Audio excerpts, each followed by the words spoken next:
Picture yourself in 1736, waking up before sunrise on a bitter cold morning.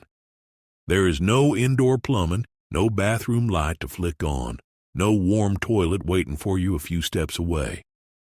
The outhouse sits 50 yards out back, across frozen ground, and the only light is a flicker of a candle. So what did families do? They kept buckets by the door. It was practical, it was necessary, and it was survival. Those buckets were the middle ground between comfort and duty, allowing people to take care of life's business without braving the night air, the mud, or the snow. They were also the last line of defense against a burning home. The entire neighborhood would use their shit buckets to help put out your house fire. It was not glamorous, but it was resourceful. It reminds us that convenience is a luxury, not a guarantee. Back then, people solved problems with the simplest tools at hand because comfort was never promised and rarely earned. And maybe that is the motivation hiding in that humble bucket. Quit waiting for everything to be perfect before you take action.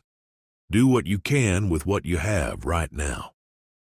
If they could carry on with nothing more than a wooden bucket and grit, then surely you can tackle the day with the tools in front of you.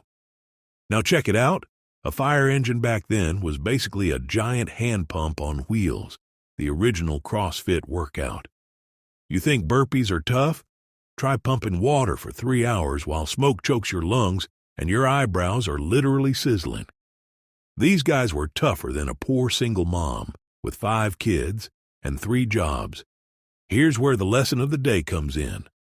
The first American firefighters remind us of the importance of being valuable friends, parents, and spouses.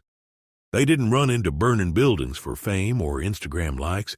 They did it because they knew their worth was measured by how well they protected others. That is a soul check we all need. In a culture obsessed with self-care and me time, we forget that real strength is often in sacrifice. When was the last time you dropped what you were doing to be there for a friend? Or put in extra effort for your family without expecting a pat on the back? Those volunteer firemen didn't wait for applause, they just showed up with buckets and courage.